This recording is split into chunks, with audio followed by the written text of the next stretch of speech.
ये मुझे याद करा दिया करो, मैं भूल जाता हूँ तुम्हें पढ़ाते पढ़ाते। ये आपको जो कहता है लेक्चर साथ ही रिकॉर्डिंग है, वो सारी यही है कि ये अब लेक्चर अपने आप साथ साथ रिकॉर्ड होता जाएगा। तो सॉरी यार, लेट हो गया मैं भी करने में से। तो अब देखो यहाँ पर ये रेशोस आ गई, क्लियर। अब यहाँ पे देखो हाइड्रोजन फिक्स नहीं है, इधर भी हाइड्रोजन 2 है, इधर भी हाइड्रोजन 2 है। तो मैं यहाँ पर ऑक्सीजन की रेशियो फाइंड कर दूँ दोनों में, ऑक्सीजन की रेशियो। अगर ऑक्सीजन की रेशियो फाइंड की तो यहाँ पे क्या था, 16:32 आ रहा है। तो बेसिक रेशियो इनकी क्या रहेगी, 1:2 रहेगी। ये था हमारा लॉ ऑफ मल्टीपल प्रोपोर्शन का लॉजिक, कि हाइड्रोजन और ऑक्सीजन कंबाइन करके वाटर भी बना सकते थे और पेरोक्साइड। मैंने क्या किया, इनमें रेशियोज फाइंड की। मैंने देखा यहाँ पर हाइड्रोजन फिक्स है, तो मैंने ऑक्सीजन की दोनों की रेशियो फाइंड कर दी। तो सिंपल होल नंबर्स में आ रही है। ये लिख लो पहले एग्जाम्पल, ये नोट कर लो तभी नेक्स्ट करते हैं। इसे कर लो नोट पहले।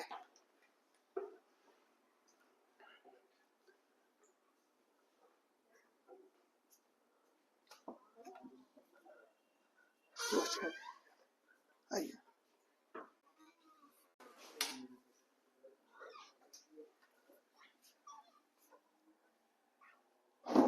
आइए।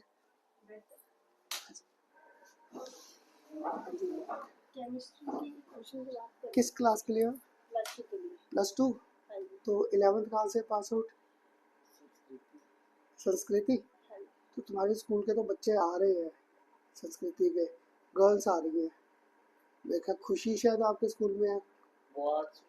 नहीं, साइंस में भी है, 2 खुशी है, और कौन था नाम, स्नेहा, तमन्ना। ये या तो संस्कृति के, या यहाँ पे एक कौन सा स्कूल है, सार्थक, सार्थक है। 2 स्कूल के बच्चे आ रहे हैं, 8 या 9 गर्ल्स स्टूडेंट इकट्ठी आई है। तो ये बता 10th में क्या थी परसेंटेज? 76। फिर 11th में कैसे रही? 11th में ना इसकी परसेंटेज मैथ फिजिक्स केमिस्ट्री में थोड़ी वीक है इसकी। अच्छा, तो हम इस कोचिंग की वजह से हम ये सोचते हैं इसकी ट्यूशन लगा के थोड़ा सा वो सिलेबस कवर कर लेगा। ठीक है। तो ये बता फिर 11th में भी कहीं कोचिंग ली थी? 11th में ली थी। कहाँ पर? श्री चैतन्य में ही ले रहा था। तो तेरे श्री चैतन्य के तो काफ़ी बच्चे मेरे पास आ गए। आपका गुड नेम क्या बेटा? अर्श। अर्श, बड़े तो मेरे पास कैसे आया, कोई दोस्त ही पढ़ रहा है? किसी ने भेजा है हमें। किसने? तो मुझे बड़ा अच्छा लगता है जब मेरे को नोन पढ़ के जाए ना, वो भेजे, फिर अच्छा लगता उन्होंने है। कहा बहुत अच्छा करवाएंगे, बाकी मेरा नाम ले देना आप उनसे। क्या नाम, क्या बताइए? विनोद सर ने भेजा हमें। विनोद सर के ना बच्चे जो है मेरे स्टूडेंट थे, उनके रिलेटिव्स के। उन्हीं से पढ़े हुए हैं इसके पापा और ना। अच्छा अच्छा अच्छा, उनके रिलेटिव्स के बच्चों को मैंने पढ़ाया। और मैं तुझे सच बताऊं, सर से मैं आज तक नहीं मिला, पर सर के हर बार बच्चे जरूर आते हैं। वो कहते हैं खन्ना सर आप ही संभालो, तो उनके रिलेटिव्स के बच्चे मैंने पढ़ाए हैं। तो फिर ऐसा कर अर्श, अभी तो मेरी क्लास थी, घर कहाँ पे है यहाँ पर? 16 में। पास ही है। आज मेरी ना 5 बजे क्लास है, 5:15 पे। और मैंने नया टॉपिक ही कराना है, आपका सोल्यूशन स्टार्ट किया है। पर वो तब करेंगे अगर मुझे 11th का ली चेकलियर प्रिंसिपल आता है। तो ऐसा कर, आज चाहे 5 बजे आ जाना, 5 o'clock, 5:15 पे मैंने क्लास स्टार्ट करनी है। तो तेरे साथ थोड़ी देर बातें भी करेंगे, और खन्ना सर ने पढ़ाना कैसे है वो देखना। तो श्री चैतन्य कहाँ फंस गया था तुम? इसकी ना बेसिक चीजें क्लियर नहीं है बिल्कुल भी, जैसे वो सारी आप ही ने देखनी पड़ेगी। इसीलिए देखो मैं आपसे कह रहा था, आज जो मैंने 5 बजे पढ़ाना है, मैंने 12th का टॉपिक बाद में कराना है। पहले 11th में किया था ना ली चेकलियर प्रिंसिपल, ली चेकलियर इक्विलिब्रियम में, है ना? इक्विलिब्रियम में था, जॉली नेचर का लगता है ना? ठीक है, ऐसे ही चाहिए मुझे बच्चे। पता क्या, एक बच्चा आता है, श्रीजान सर मैं तो फंस गया, मेरा तो बुरा हाल हो गया, बड़ा दुखी आता है, वो बड़ा मुश्किल हो जाता है। तो पहले ही खुश मिजाज है, तो हम लोग कर लेंगे, आराम से करेंगे, ठीक है? तो कोई बात नहीं। से आप मम्मा या सिस्टर? मम्मा। अच्छा, तो मम्मा भी देख कैसे आप घूम रहे हैं, तो तू अब मम्मा को घर पे तू खुद आ जाना मेरे पास, ठीक है? आगे करेंगे। और मुझे कोई कांटेक्ट नंबर बता दे बस। 7837322574।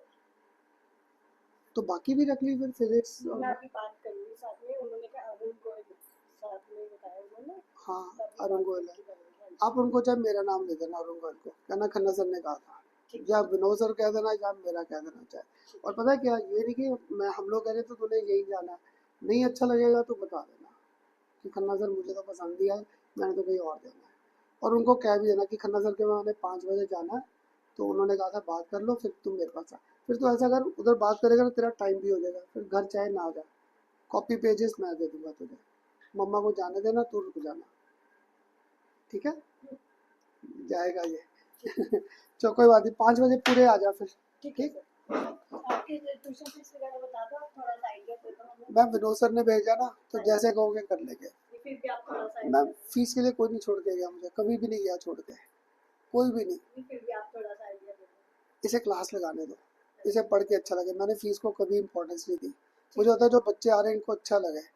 ऐसा ना हो कि आप मुझे फीस को और ये घर आके गए अर्श मैंने तो जाना ही नहीं खन्ने पे पढ़ने, ये तो पढ़ाता नहीं, पढ़ाता कैसे है। हाँ चल, अभी चाहे मिल ले और उनको कह देना खन्ना सर ने कहा था पूछ लेंगे। ठीक, ओके जी।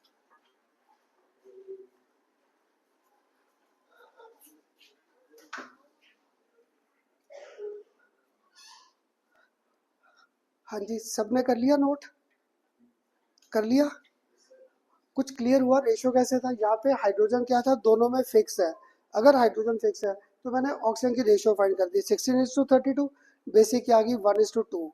अब तुम्हें से एक तो समझ गया एग्जाम्पल, एक को तो करना था ये क्या समझाया, मैं तो कुछ नहीं समझ आया। एक और एग्जाम्पल कंसिडर करें ऐसे ही।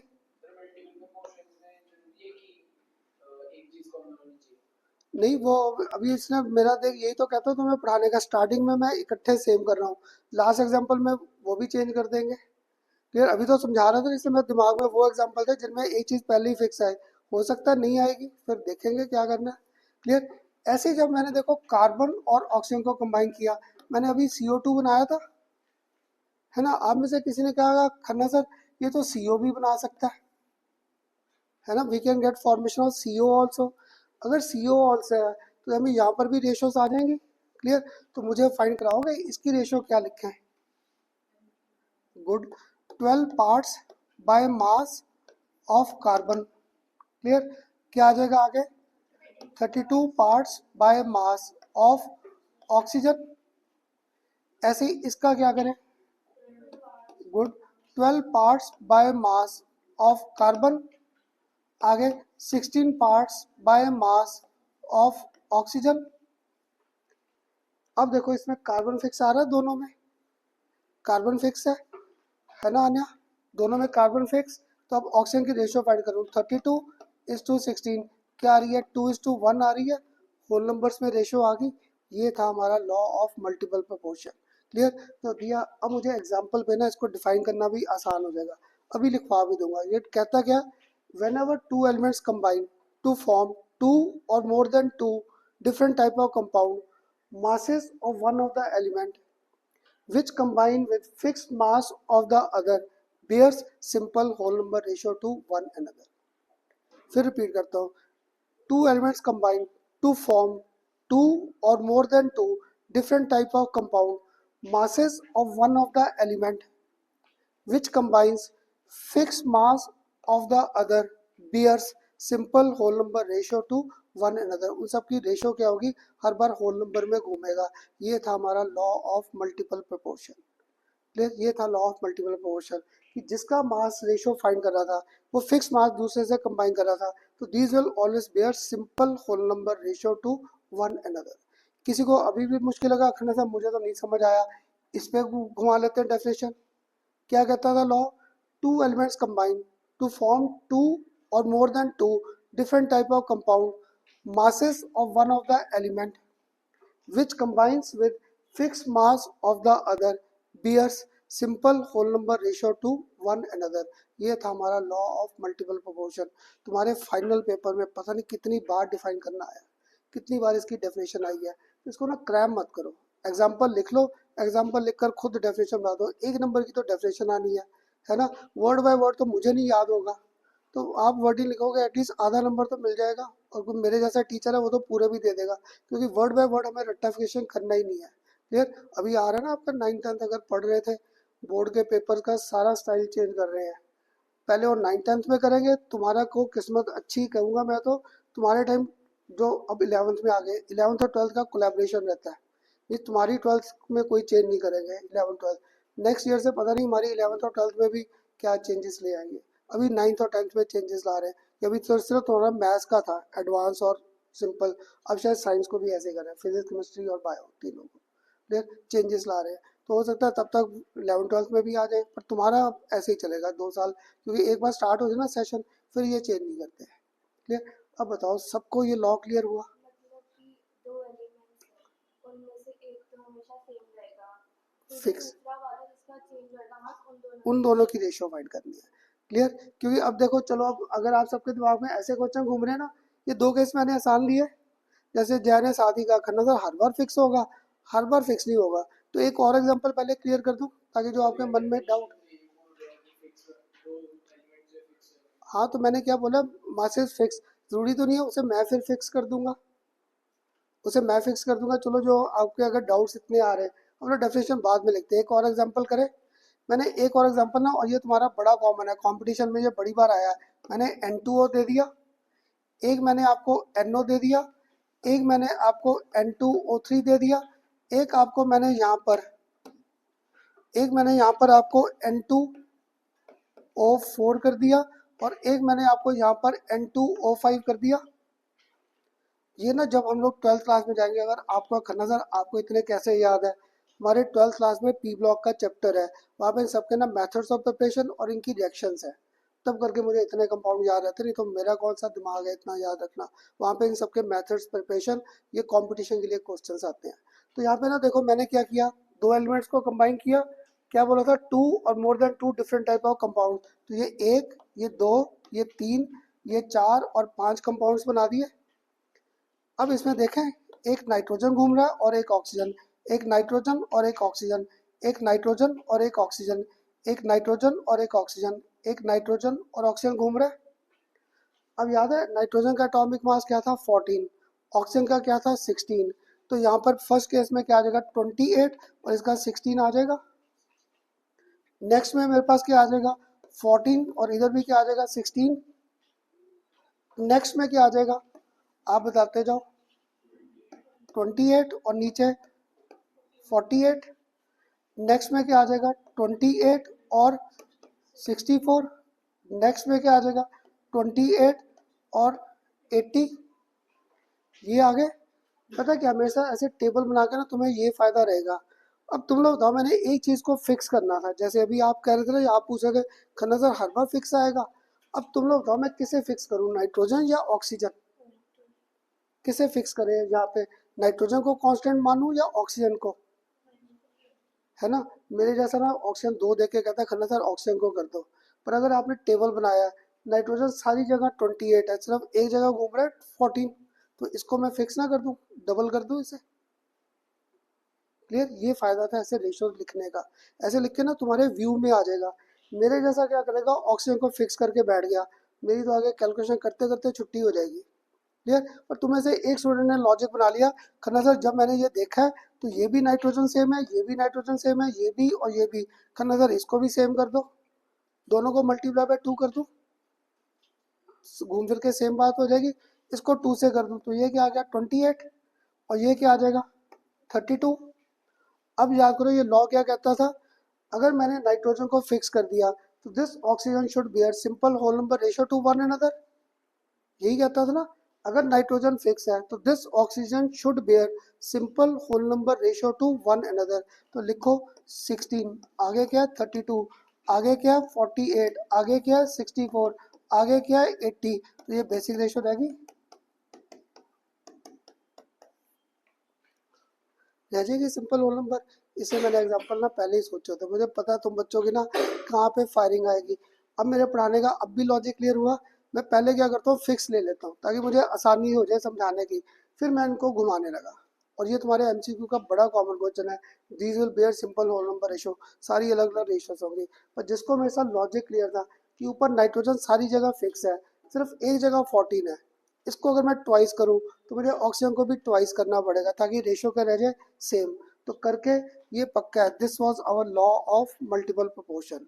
फिर रिपीट करूँ लॉ क्या कहता था, two elements combine to form two or more than two different type of compound, masses of one of the element which combines with fixed mass of the other bears simple whole number ratio to one another। मेरे ख्याल पढ़ाते पढ़ाते किसी को तो definition याद हुआ होगा क्या था। क्लियर। लिखवा दूँ अब डेफिनेशन इसकी बड़ी सी, एग्जाम्पल्स नोट कर लो ये तीनों, क्योंकि बुक में ना तुम्हें ये एग्जाम्पल नहीं मिलेगा, ये एमसीक्यू में मिल जाएगा, ये एमसीक्यू का कॉमन क्वेश्चन था।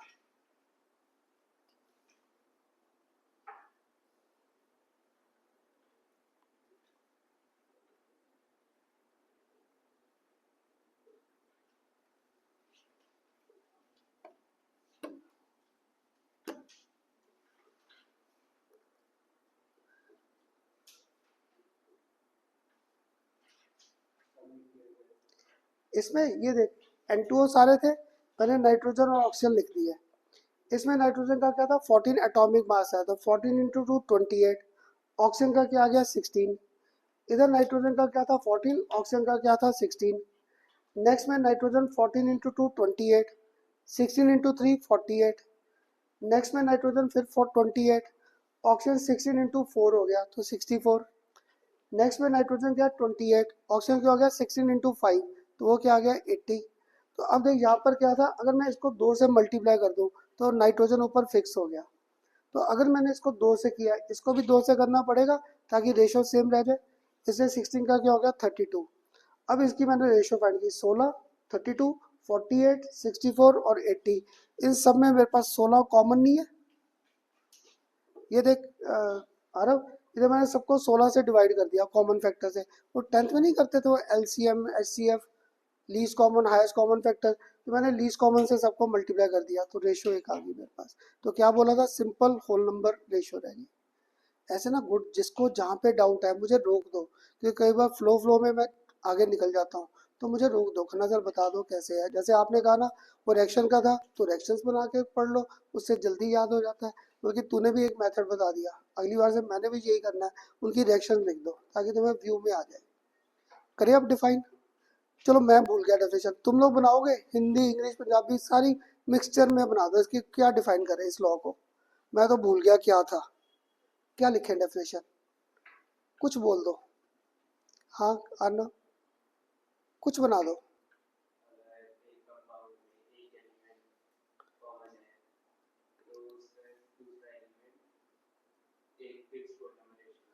चलो गुड, इसने काफी लॉजिक दे दिया। इसने पर बोला एक कंपाउंड में हमारे पास क्या थे, दो एलिमेंट्स कंबाइन करके ज्यादा कंपाउंड बना सकते हैं। तो मैं स्टार्टिंग में वर्डिंग क्या चेंज कर दूंगा ना, कि दो एलिमेंट्स कंबाइन करके दो या दो से ज्यादा कंपाउंड बना दे, तो एक का जो मास कंबाइन करेगा बाकियों के फिक्स मास से पक्का है, that will bear simple whole number ratio to one another. Means logic तो मेरा समझ आ गया। अब लिख लो, this law states that when when ये टू का ये लिख रहा था, व्हेन टू एलिमेंट्स, ये टू था, when two elements combine, when two elements combine to form, combine to form two or more molecules, to or more chemical compounds, to or more chemical compounds, then masses of one of the element, then masses of one of the element which combines with, masses of one of the element which combines with fixed mass of other, which combines with fixed mass of the other। आगे भूल गया क्या लिखूं, तुम लोग बता दोगे क्या लिखूं आगे। bears simple ratio to one another, है ना, bears a simple ratio, bears a simple ratio to one another, bears a simple ratio to one another। हाँ होल नंबर लिख देगा, bear simple whole number ratio to one another, उसको फिर हम लोग whole number में कन्वर्ट करेंगे। अच्छा तुम लोगों को ऐसे डाउट्स आ रहे हैं, यही तो मुझे चाहिए। आज नहीं, नेक्स्ट लेक्चर जब न्यूमेरिकल करूंगा ना, उनकी रेशो ऐसे घूमेगी जो भी आप रहे थे फ्रैक्शन में 1.5। अब तुम लोग बताओगे ये रेशो आ रही 1.5, इसको होल नंबर में कैसे कन्वर्ट करूं, मल्टीप्लाई बाय 2 कर दूं दोनों साइड, है ना। अच्छा चल रहा है ऐसे भव्य, अगर ऐसे क्वेश्चन दिमाग में आ रहे हैं, क्यों, क्योंकि एक बार रेशो जरूरी तो नहीं होल नंबर्स में आए, तुम लोगों ने याद है मुझसे मोल के इतने न्यूमेरिकल्स किए दिया है ना, कहीं पे मैंने कैलकुलेशन की नहीं, सारे ट्वाइस थ्राइस घुमाता था। जैसे अभी भी ना मैंने एग्जांपल दिमाग में रखे थे कि आसान चीज़ें पहले क्लियर कर दूं। जब नेक्स्ट लेक्चर, आज नहीं नेक्स्ट लेक्चर जब न्यूमेरिकल्स करेंगे, एक रेशो ऐसे आएगी। तो याद है एटम जो है डिविजिबल तो है नहीं, 10th क्लास में कौन सा किया था, डाल्टन्स लॉ। वो क्या कहता है, एटम्स आर इनडिविजिबल। तो मुझे इसे होल नंबर में कन्वर्ट करना है, तो क्या कर दूं, दोनों को 2 से मल्टीप्लाई कर दूं, तो आ गई सेम की सेम रेशो। क्लियर, फिर इनको होल नंबर में कन्वर्ट करते हैं। पर गुड, अगर ऐसे क्वेश्चन ला रहे हो मीन्स समझ आया टॉपिक, तभी है। क्लियर हुआ। अब इसके बाद ना जो नेक्स्ट लॉ कराना था, आपको कहते थे ना 2 लॉस करके फिर न्यूमेरिकल करेंगे, वो सीबीएसई से बाहर हो गया। पर पता है क्या, गवर्नमेंट स्कूल वाले तो नहीं डालेंगे, पर तुम्हारे जो प्राइवेट स्कूल वाले हैं ना, उन्हें क्या होता है, तुम्हें सितंबर में बच्चों का बुरा हाल करना है पढ़ाई में। अभी देखना जो 90% आए ना, जब आप दोगे स्कूल्स के पेपर, तो सितंबर में मोस्टली, मैं सबको नहीं डरा रहा, मोस्टली आपके 90 के वो क्या 70 पे ला के रोक देंगे तुम्हें, या 60 पे ला के रोक देंगे, इतनी गंदी मार्किंग करेंगे। तो प्राइवेट स्कूल में ये लॉ जरूर करा देते हैं, रेसिप्रोकल प्रोपोर्शन, पर वो हमारे सीबीएसई से बाहर है, कंपटीशन में जरूर है। जैसे मैं हर बार कवर जरूर करता हूँ, लॉ ऑफ रेसिप्रोकल प्रोपोर्शन, करें उसे स्टार्ट। कितने लॉस हो गए, 3। पहला conservation of mass and energy, second definite proportion, और थर्ड आ गया मल्टीपल। अब जो पहले ये बताओ, ये रेशोज यहाँ तक फाइंड करनी मुश्किल तो नहीं लगी? पक्का पक्का? हाँ जी मनीषा, अगर यहाँ तक क्लियर है, अब मेरे पास फोर्थ आ गया, ये कौन सा आ गया, law of reciprocal, law of reciprocal proportions.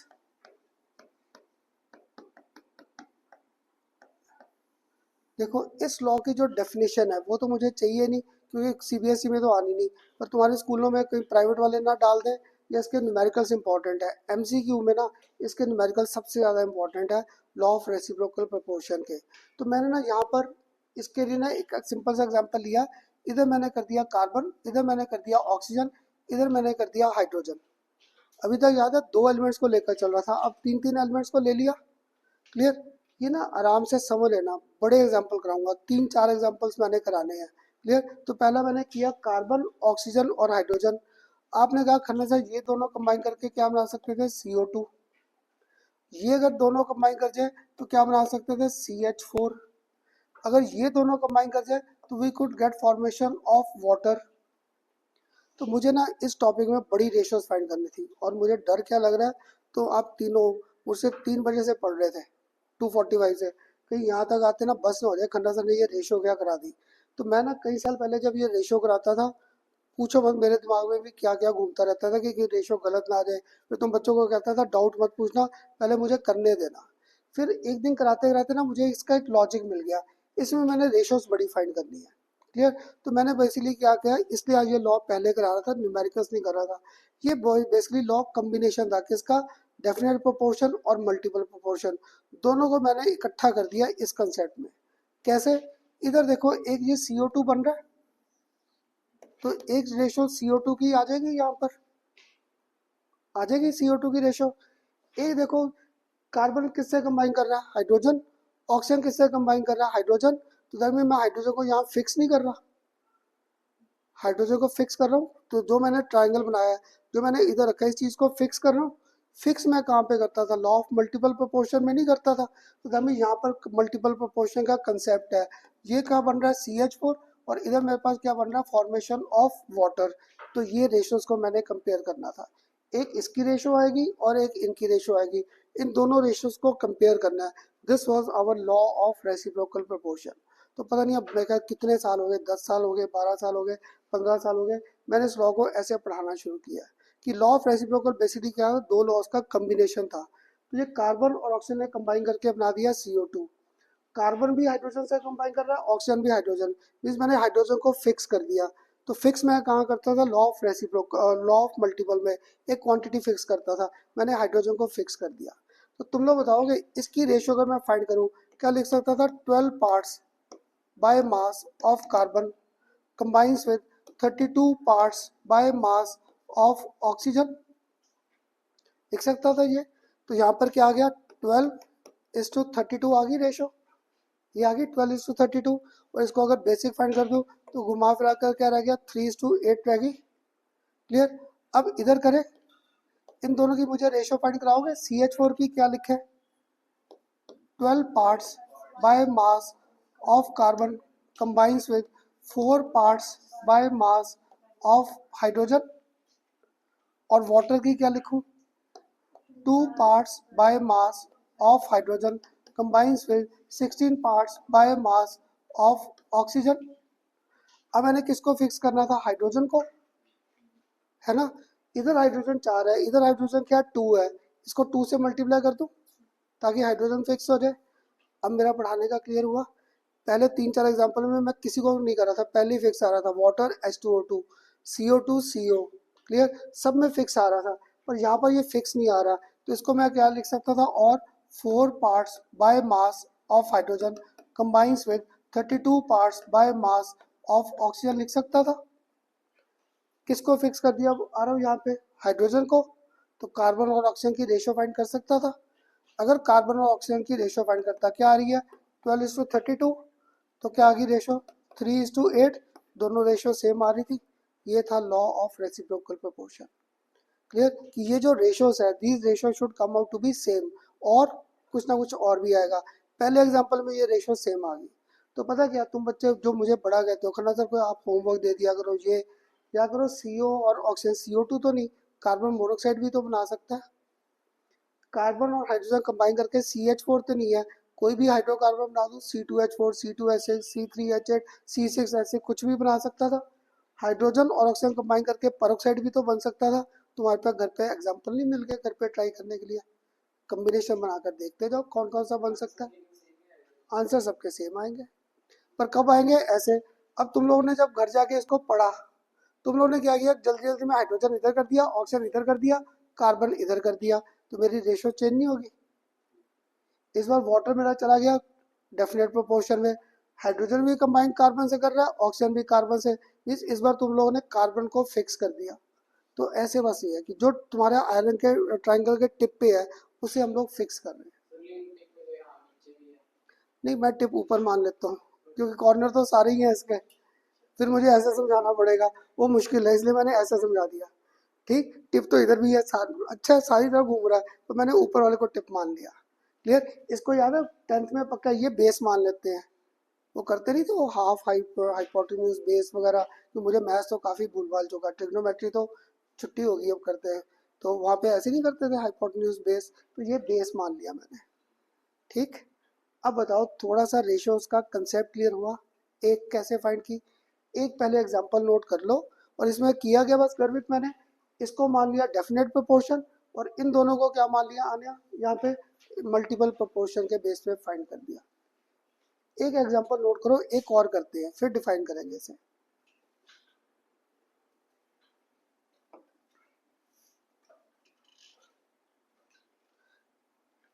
अभी मैंने इसको रब कर दिया क्योंकि ये नहीं था आपको कंफ्यूज कर देगा।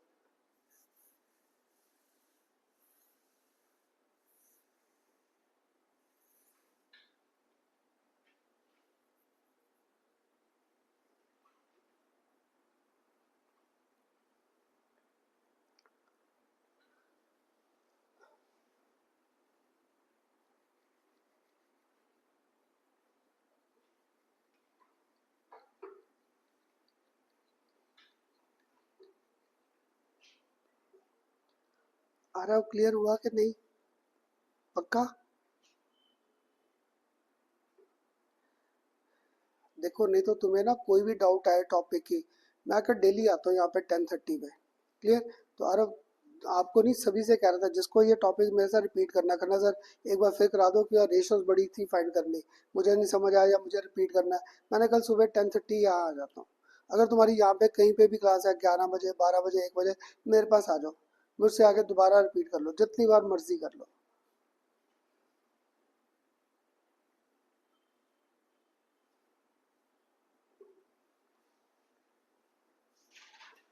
आने ये तो क्लियर हुआ ना, पक्का। हाँ जी शिवेन, तेजस्वी का सबको क्लियर। तुम लोग जो आज पहली क्लास लगा रहे हो उनका ज़्यादा डर लग रहा है, क्लियर है। आने क्लियर। एक और एग्जांपल करूं फिर, अगर इसे नोट कर लिया।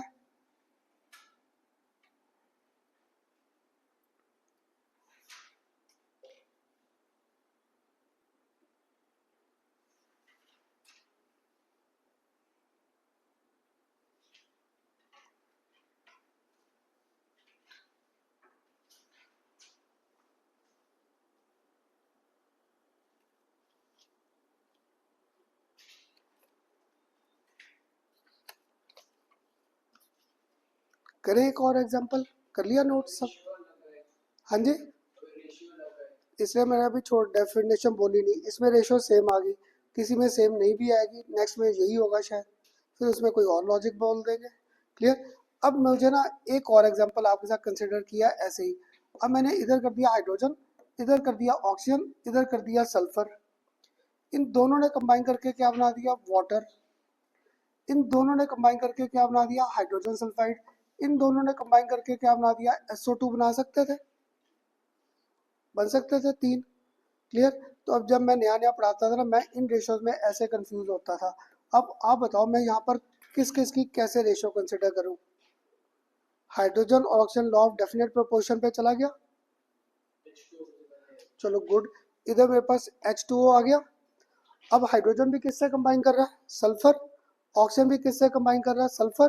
तो अभी सल्फर को फिक्स कर रहा हूँ यहाँ पे। अगर सल्फर को फिक्स कर रहा हूँ तो सेकंड रेशो यहाँ पे हाइड्रोजन सल्फाइड और साथ में कौन सा? SO2 आ जाएगा। आ गई ये ratio.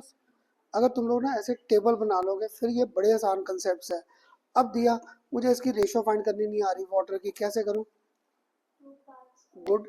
2 parts by mass of hydrogen, 16 parts, good. 16 parts by mass of oxygen. अब आने आप बता दो इन दोनों का क्या लिखूं? 2 parts by mass of hydrogen, sulphur का 32 है एटॉमिक मास।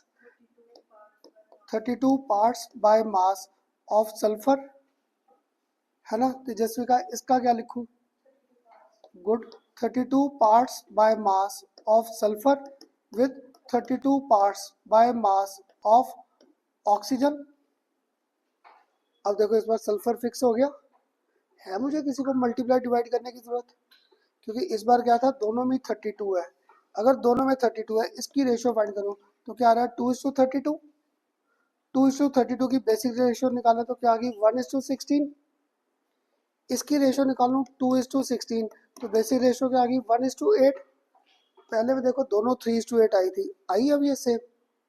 अब सेम नहीं है। अगर सेम नहीं है, इसको मैं थोड़ा और आगे ले गया, इन दोनों रेशियोज को ऐसे लिख सकता था, लिख सकता था ऐसे 1/8 इज टू दिस कर दिया। तो 10th में पक्का किया होगा, इनको क्रॉस कर दूं। अगर क्रॉस कर दिया तो यहाँ पे रेशियो क्या आ जाएगी? 16:8, है ना? इसको अगर कर दूं तो ये तो आ गई सिंपल होल नंबर में। ये था हमारा लॉ कि either these ratios are same, या तो रेशियोज क्या आएंगी? सेम, और will be some whole number multiple of one another, या फिर ये होल नंबर मल्टीपल्स में घूमेंगी। ये थे रेशियोज के कंसेप्ट। इसके बाद कोई और रेशियो नहीं फाइंड करनी, ये लास्ट केस था रेशियो फाइंड करने का, और कोई नहीं करना रेशियो का। तो बस यहाँ पर क्या था, या तो ये आंसर सेम आ जाएगा या these will bear simple whole number ratio to one another. अब मैं इस लॉ को इजीली डिफाइन कर सकता था। क्लियर? अब बताओ सबको लॉ का कंसेप्ट क्लियर हुआ? ये ना मेरी आदत है, क्योंकि जब ये बनाया मैंने अभी तक याद कर 2 एलिमेंट्स पकड़ कर चल रहे थे, अब यहाँ पर 3 एलिमेंट्स आ गए। जब 3 एलिमेंट्स आ गए तो मैंने ना इनको कर दिया हाइड्रोजन, ऑक्सीजन और सल्फर। तो मैंने देखा ये बेस है ना? ये बेस है, तो ये लॉ ऑफ डेफिनेट प्रोपोर्शन का लॉजिक आ गया तेरा यहाँ पर H2O। अब हाइड्रोजन भी किससे कंबाइन कर रहा है? सल्फर। ऑक्सीजन भी किससे कंबाइन कर रहा है? सल्फर। तो अभी हमने लॉ ऑफ मल्टीपल किया था, उसमें एक चीज को क्या कर देते थे? फिक्स। तो मैंने यहाँ पे सल्फर को फिक्स कर दिया। सल्फर को फिक्स करके मैंने फिर हाइड्रोजन और ऑक्सीजन की रेशियो फाइंड कर ली। तो मैंने देखा इस बार जो रेशियोज फाइंड की हाइड्रोजन और ऑक्सीजन की, वो सेम नहीं आई, पर क्या था? These are simple whole number multiple of one another. ये था लॉ ऑफ रेसिप्रोकल प्रोपोर्शन। ऐसे ही देख, जब मैंने इधर पहला एग्जांपल, इस बोर्ड का ना बस यही फायदा है, इसको जहां मर्जी घुमाते जाओ। पहला एग्जांपल मैंने ये कराया था, कार्बन, ऑक्सीजन और हाइड्रोजन। तो बेस क्या बन गया? CO2।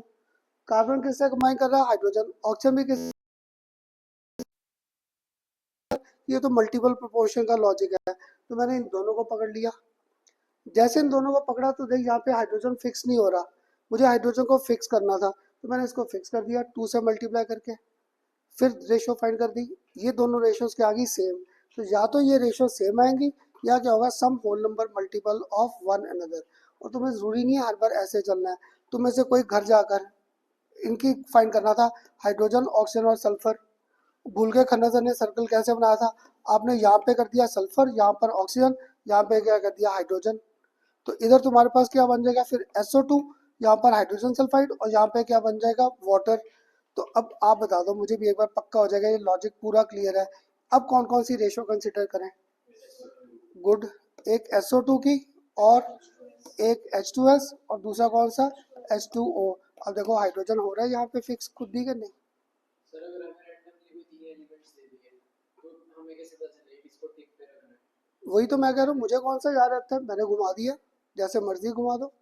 लेकिन आपने हमेशा ऊपर जब अभी आपने कहा था करना था टिप, तो इधर भी बन रहा है, मैंने ऊपर मान लिया क्योंकि इधर समझाना मुश्किल था, ऊपर बना लिया। तो यही तो मैं आपसे कहता हूँ, मुझे खुद नहीं याद रहता, हो सकता है कल कोई आप में से दोबारा समझ नहीं आ जाए, मैं ये वाला कंसेप्ट बनाकर बैठ जाऊँ। और यहाँ पे तो अभी आपने डाइऑक्साइड बनाया, नेक्स्ट टाइम सल्फर ट्राइऑक्साइड बना दो, यहाँ पे वाटर ना करूँ, यहाँ पे पेरोक्साइड बना दूँ, इसका कुछ नहीं कर सकता, ये तो पक्का हाइड्रोजन और सल्फर तो हाइड्रोजन सल्फाइड ही बनाएंगे। तो मेरे दिमाग में खुद नहीं पता कौन सा चीज़ कब आ जाए, क्लियर। तो मैं बस ऐसे लॉजिक से दिमाग में रख लेता हूँ, हुआ क्लियर। अब देखो अगर इस लॉ की डेफिनेशन बनानी है, मैंने लिखा तुम्हारे साथ ए, इधर लिखा बी, इधर मैंने लिखा सी, मैंने सारी डेफिनेशन ना इस पे घुमानी है ABC पे, क्लियर। तो देखो क्या बोल सकता था, masses of the element A and B which combine among themselves, ratio in which these combine is either same or some whole number multiple of the ratio in which both combine separately with fixed mass of C। यही definition बनेगी ना, इसको मैंने मान लिया fix ratio है, और C को मैंने क्या मान लिया कि ये इससे फिक्स मास से कंबाइन कर रहे थे। अब मेरे मुंह से नई स्टेटमेंट आ गई, two elements A and B combined with fixed mass of C have ratio which is either same or some whole number multiple of the ratio in which A and B combine among themselves on the basis of mass। इसलिए ना definition को word by word याद नहीं करना, और ये law ना मेरे जब मैं पढ़ता था तब भी था, और मुझे याद है मैं ना वर्ड बाय वर्ड याद करता था, और पेपर के दिनों में ना मेरा गला खराब होता ही होता था, पक्का खराब होता था, बोल बोल के करी जानी याद, लिखना कुछ है नहीं, बोल बोल के गला बैठ जाता था, इतनी ये डेफिनेशन बोल बोल के। अब मुझे आता गुस्सा अपने पे, क्यों रट्टे लगाते थे, ये तो बड़ा सिंपल सा था, दो लॉस का कम्बिनेशन है और कुछ नहीं है। अब ना इसकी डेफिनेशन जब लिखवाऊंगा मैं आधे में भूल जाऊंगा, तुम लोग मुझे बताते जाना क्या है। इस लॉजिक पे लिखवाऊंगा A B और ये C है, देखिए इसकी definition, this law states that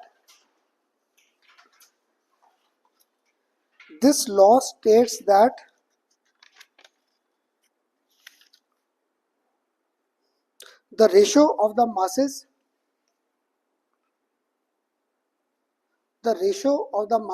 of two elements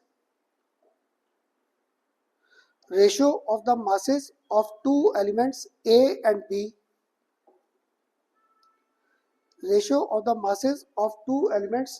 and B, which combine separately with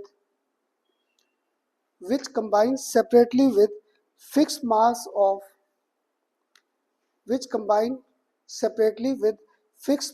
of C is either same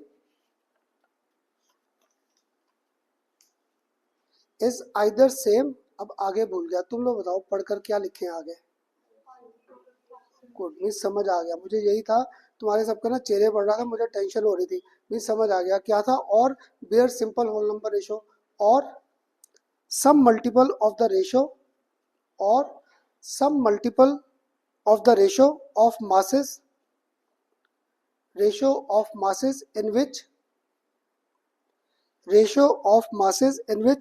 A and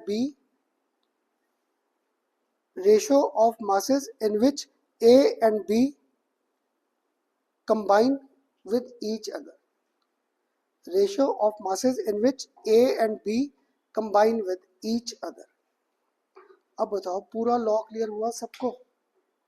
हाँ जी गर्वित, क्लियर हुआ। अब पता क्या, मैं सीबीएसई का क्वेश्चन तो करूँगा, ये तुम्हारे एमसीक्यू में क्वेश्चन आ रखे हैं। तो मैं भी ना कई साल पहले जब ये एमसीक्यू कराता था, तुम्हारी बुक में रेशियोज फाइंड कर रखी थी। तो सपोज मैंने ना आपको कंपटीशन में इसका सिंपल सा क्वेश्चन क्या डाल दिया, मैंने आपको कुछ कम्बिनेशन दे दिया यहाँ पर। मैंने एक दे दिया P2O5, एक मैंने आपको यहाँ पर दे दिया P2O5, एक मैंने यहाँ पर बना दिया PH3, और एक मैंने यहाँ पर क्या कर दिया H2O। ऐसे मैंने एक और यहाँ पे कर दिया फॉस्फीन, और इधर मैंने कर दिया HCl, और साथ में मैंने यहाँ पर कर दिया PCl5। क्लियर। एक और मैंने यहाँ पे कर दिया फॉस्फीन, साथ में कर दिया P2O5, और थर्ड मैंने यहाँ पर कर दिया HBr। क्लियर। ये कम्बिनेशन दे दिए पेपर में मैंने आपको ना 3-3 के। क्लियर। तो देखो यहाँ पे 3-3 कंपाउंड्स बना दिए इनके। क्लियर। तो आपको आ गया, जब ये एग्जांपल्स आ गए, आपको आ गया which satisfy our law of reciprocal proportion, only first, only second, only third, या नन ऑफ दीज। तो मैंने ना जिस बुक से उठाया था, उन्होंने भी क्या किया, सबकी रेशियोज फाइंड की थी।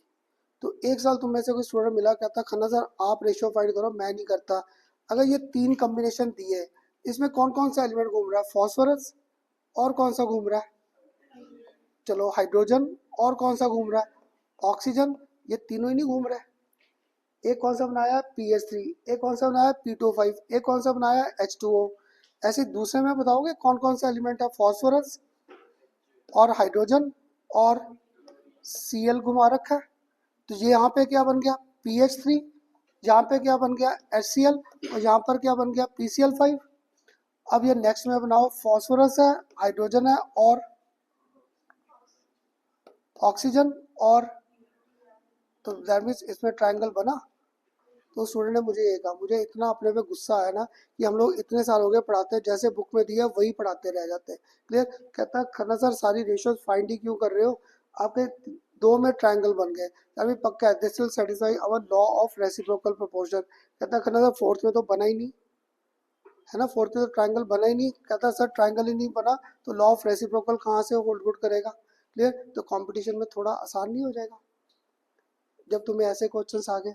मैंने ना असाइनमेंट में इसके गंदे न्यूमेरिकल्स भी डाले हैं। जिस बच्चे को होता है ना करना सर मैंने तो कंपटीशन तैयारी से पूरे देने, एक इसका न्यूमेरिकल मैंने पॉइंटों में डाल रखा है असाइनमेंट में भी, वो तब करेंगे। आज सिर्फ आपको हिंट दिया कि ये न्यूमेरिकल ऐसे में अपना टाइम सेव कर सकता था एमसीक्यूज में। मेरे जैसा रेशियो फाइंड करने बैठ जाएगा, जरूरत क्या है। मैंने कौन सा रेशियोज पूछी आपसे, मैंने तो पूछा विच satisfy law which does not satisfy. तो पक्का है ये दोनों तो लॉ को सेटिस्फाई कर गए, क्योंकि 3 एलिमेंट्स ही घूम रहे थे। पर नेक्स्ट वाले में क्या हुआ, फॉस्फोरस भी है, हाइड्रोजन भी है, ऑक्सीजन, और एक एक्स्ट्रा ले आया, कौन सा Br। तो पक्का है this will never satisfy our law of reciprocal proportion. अब बताओ कुछ क्लियर हुए लॉजिक्स लॉज के, क्लियर हुए सबको। क्लियर।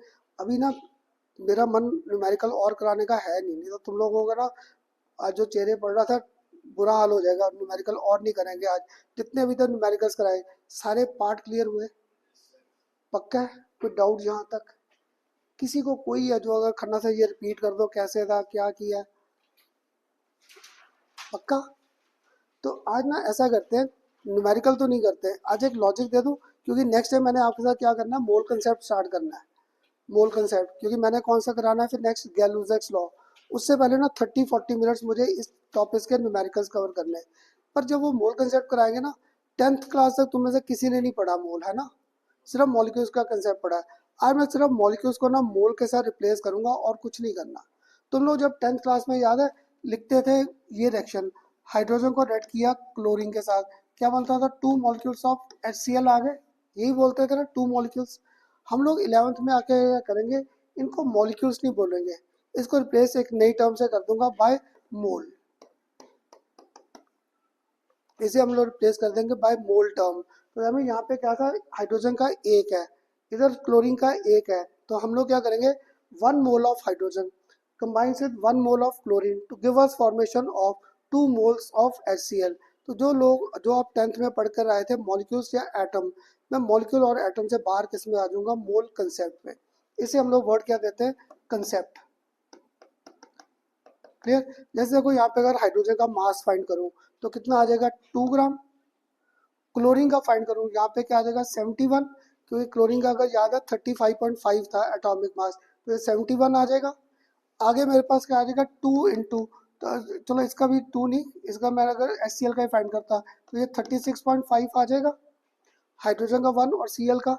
तो मैंने मोल को ना एक इनके मासेस के साथ रिलेट कर दिया। तो हाइड्रोजन का कितना मास लिया 2 ग्राम, तो क्लोरीन का क्या लिया 71 ग्राम, और HCl का क्या लिया 36.5। तो that mean 1 mole of HCl will always have mass equal to 36.5। तो 1 mole of Cl2 will always have mass 71 gram. तो 1 mole of hydrogen will always have mass कितना करेगा 2 ग्राम्स। ये हमारा ना मोल का एक कंसेप्ट आएगा। जैसे अभी भी किसी को मुश्किल लगा खन्ना सर क्या बोला मोल है क्या है, तो मैंने देखो यहाँ पे बताओगे मॉलिक्यूल की बात कर रहा हूँ या एटम की, मॉलिक्यूल की, इधर भी मॉलिक्यूल इधर भी मॉलिक्यूल। मैंने एक और एक्शन लिखी, कार्बन को कंबाइन किया ऑक्सीजन, क्या बन गया CO2। मानते हो सबके 1 मोल तो है ना। कार्बन का एटॉमिक मास क्या था 12, ऑक्सीजन का क्या था 32, ये सारा एडअप कर दूँ तो 44 आ रहा है। तो देखो यहाँ पर मोल क्या होगा 44 ग्राम्स ऑफ CO2, यहाँ पे क्या होगा 32 ग्राम्स ऑफ ऑक्सीजन, तो यहाँ पे एटॉमिक मास नहीं हो गया।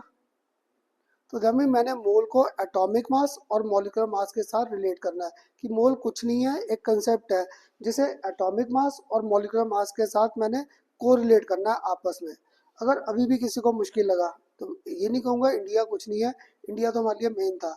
तो मैंने क्या किया, इंडिया एक कंसेप्ट है, जैसे मैं एक्सप्रेस कर सकता था in terms of states, 29 states. एक ऐसा नहीं था मैं तो इंडिया को मान लूँगा इन टर्म्स ऑफ यूटीज। तो यूटीज कितनी मान ली पता नहीं कितनी है, 9 मान ली कि 9 यूटीज है।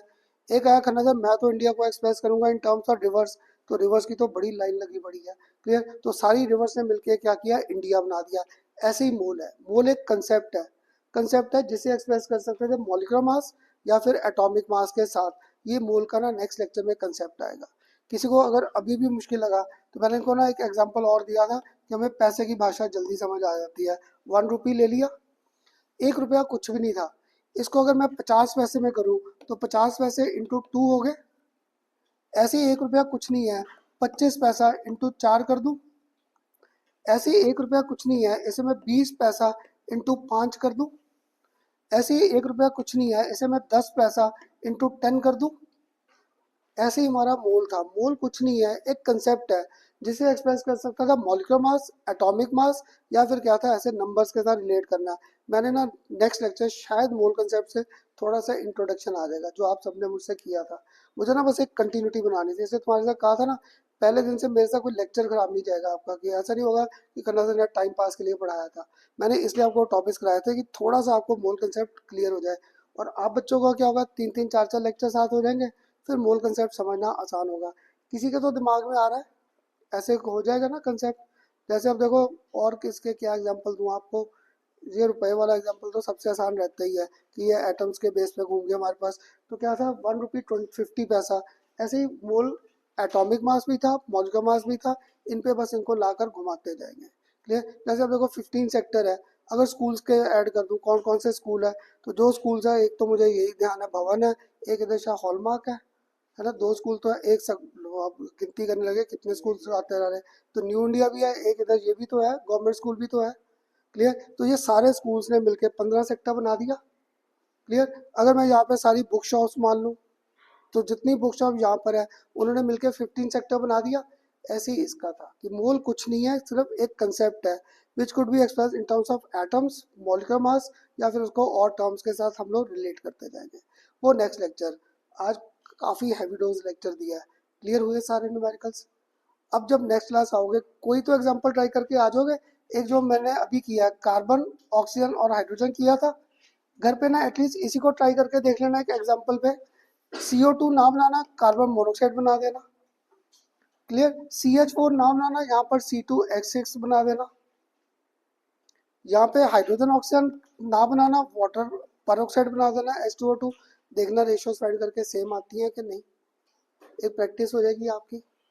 तो अब आरव इसमें कौन कौन सी रेशियो आ जाएगी, एक CO की, कार्बन भी हाइड्रोजन से कंबाइन, ऑक्सीजन भी, तो एक रेशियो किसकी आ जाएगी C2H6 और H2O2। और इसमें क्या करूँगा हाइड्रोजन को मैंने फिक्स कर देना है। देख इधर 6 है इधर 2 है, 3 से मल्टीप्लाई करके आ जाएगा अपने आप 6 हो जाएगा। थोड़ा सा हिंट दे दिया आपको, क्लियर। एक बार ये रेशियो फाइंड करके देखना, और जरूरी नहीं मैंने ये लिखा है, आप चाहे इधर बेंजीन लिख देना, क्लियर। CO इसका तो और कुछ नहीं बन सकता, दो ही बन सकते हैं, कार्बन मोनोऑक्साइड या डाइऑक्साइड। इधर पेरोक्साइड नहीं बनाना, वाटर बना देना। क्लियर। कोई कंपाउंड बनाकर देखना करके कि रेशो सेम आ रही है या डिफरेंट आ रही है। क्लियर हुआ पूरा लेक्चर। तो आज ना जाने से पहले एक बार मुझे रिवाइज करा दो, हम लोगों ने इस चैप्टर में अभी तक पढ़ा क्या क्या है स्टार्टिंग से। गुड। पहले सिग्निफिकेंट फिगर्स, फिर आपके साथ भी सबके साथ करा दिया कौन सा, डायमेंशनल एनालिसिस। डायमेंशनल के बाद हमारे पास क्या आ गया, different loss of chemical combination. और कौन कौन सा लॉ करा दिया अभी तक, कंजर्वेशन, डेफिनाइट, और अब आखिर में लगी बोलने से गुड, डेफिनाइट और थर्ड मल्टीपल, और एक फोर्थ और करा दिया, वो CBSE में नहीं है। क्लियर। इसे ना मेरे साथ एक, वनीशा तुम सारे ये ध्यान रखना, बड़े टीचर ना यहाँ पे क्या करेंगे, तुम्हें सिलेबस करा खत्म करके नवंबर में कहेंगे अब MCQ स्टार्ट करेंगे कंपटीशन के लिए। पता क्या, मैंने तुम्हें मोल कंसेप्ट रेसिप्रोकल अब करा दिया, ये जो गंदे क्वेश्चन आखिर वाले अब उठाऊं दिसंबर में या नवंबर, मैं तो भूल ही गया लॉ क्या पढ़ा है। इसलिए दिया हमेशा पढ़ते ये रहेगा, पहला न्यूमेरिकल किसी पेपर में नहीं आना, दूसरे ऑनवर्ड आने स्टार्ट हो जाएंगे, और जो लास्ट क्वेश्चन करेंगे वो पक्का है कंपटीशन में उसी पैटर्न के आएंगे। क्लियर। तो हम लोग ना इकट्ठा लेकर चलता हूँ, मैं इतने साल हो गए कभी भेड़ चाल की तरह नहीं चला कि बाकी ऐसे कर रहे मैं भी ऐसे करूँ, कोई फायदा नहीं है, ये तो भूल भाल जाएंगे चीज़ें कैसे है। टॉपिक शुरू करके ख़त्म उसे कंपटीशन के बेस पे ला कर करो, ताकि हमारा CBSE और कंपटीशन दोनों प्रॉपर जाए। और जिसको है ना खन्ना से मैंने सीरियस CBSE करना है, कंपटीशन नहीं करना, हमारे ना इवन अगर आपने यूनिवर्सिटीज़ में भी जाना है, पंजाब यूनिवर्सिटी में भी अगर एक ने कहा मैंने नहीं जाना इंजीनियरिंग कॉलेज मेडिकल कॉलेज, मुझे तो यूनिवर्सिटी में जाना है, यूनिवर्सिटी में भी अब एंट्रेंस है CUET, वहाँ पे भी एंट्रेंस है, वहाँ पे भी MCQs आएंगे। होगा क्या, जो मैं आपके टेस्ट ले रहा हूँ 60 MCQ, उनमें ना मुझे पता है 15-20 MCQ बिल्कुल सिंपल होते हैं, वो या तो तुम्हारे आएंगे CBSE के पेपर में, या तुम लोगों ने जो बाकी कंपटीशन देना है जैसे CUET है, या हमारे दिल्ली के जो मेडिकल इंजीनियरिंग कॉलेज है CPET है, उन्होंने एक अपना एंट्रेंस अलग बना रखा है। SRM यूनिवर्सिटी है जो बड़ी अच्छी यूनिवर्सिटी है, वो उन्होंने अपना एंट्रेंस अलग बना रखा है। KIIT है भुवनेश्वर, वो अपना एक एंट्रेंस अलग लेते हैं। UPS है, UPS वाले देहरादून, वो अपना एंट्रेंस अलग लेते हैं। तो सिर्फ हमारा JEE का पेपर या नीट का नहीं है, पता नहीं कितने कंपटीशन से आगे कितने पेपर्स है। तो हम लोग पढ़ाई ना सबको इकट्ठा लेकर चलते हैं, सिर्फ JEE नहीं है, सिर्फ नीट नहीं है, सिर्फ CBSE नहीं है, सिर्फ किट नहीं है, सिर्फ वो नहीं है, सबको इकट्ठा लेकर चलना है। और केमिस्ट्री सबसे आसान है, ये नहीं कि मैं पढ़ाता हूँ इसलिए जिससे मर्जी पूछना, पर लॉजिक्स है, हाँ बेसिक समझ आ जाए। नहीं तो तुम्हें ऐसे, मेरा एक स्टूडेंट आया था 12th क्लास में, कहता खन्ना सर केमिस्ट्री तो ना मेरे लिए मिस्ट्री है। तो मैं पहले समझा नहीं, मैं क्या बोली जा रहा है केमिस्ट्री मिस्ट्री क्या। तो फिर जब उसने समझाया ना, मैं क्या बता, मैं क्या कहता, खन्ना सर जब मैं 11th में जहाँ पढ़ता था ना, हर चीज़ को वो कहते थे रट्टा लगा लो रट्टा लगा लो रट्टा लगा लो, ये टेबल याद कर लो ये रिएक्शन कर लो। तो कहता था केमिस्ट्री तो मिस्ट्री बन गई, कुछ समझ ही नहीं आता था। तो गुड 12th क्लास में मेरे साथ तो अच्छा गया था वो। क्लियर। तुम्हारे साथ सारी पढ़ाई ऐसे ही करेंगे। ठीक। क्लियर हुआ आज का लेक्चर पूरा। आज जाके रिवाइज करना, कल कोई डाउट है तो मोस्ट वेलकम। और एक मुझे फॉर्म भर के ला दो, ताकि मैं तुम्हारा ग्रुप तो मैंने बना दिया, तुम्हारे नंबर ऐड किए, मम्मी पापा के मेरे पास नंबर ही नहीं है, तो मुझे जिसने फॉर्म नहीं दिया ना भर के, वो फॉर्म ले आना भर के, ताकि मेरे पास रिकॉर्ड हो जाए सबके नंबर ऐड। और एक सबसे कह दिया फर्स्ट इंस्टॉलमेंट सारे ले आना, ताकि मुझे भी हो जाए गाड़ी चल रही है। ठीक। चलो आरव, तू तो कल पक्का कल है इधर कोई क्लास क्लूस कहीं पे? हाँ जी। नहीं कितने बजे क्लास इधर? तो पहले आ जाना मेरे पास, 1:30-2 बजे आ जाना, 1:30 के आसपास आ जाना मेरे पास। स्कूल कौन सा है? KBDAV में और भी, दोनों का स्कूल सेम, मिलोगे स्कूल में भी फिर। ठीक है।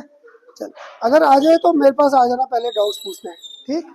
सर ये वाला रिएक्शन नहीं समझ आ रहा है। अच्छा ये देख, कॉपर को ट्रीट किया नाइट्रिक एसिड, क्या बन जाएगा, कॉपर नाइट्रेट बन जाएगा। हाँ जी।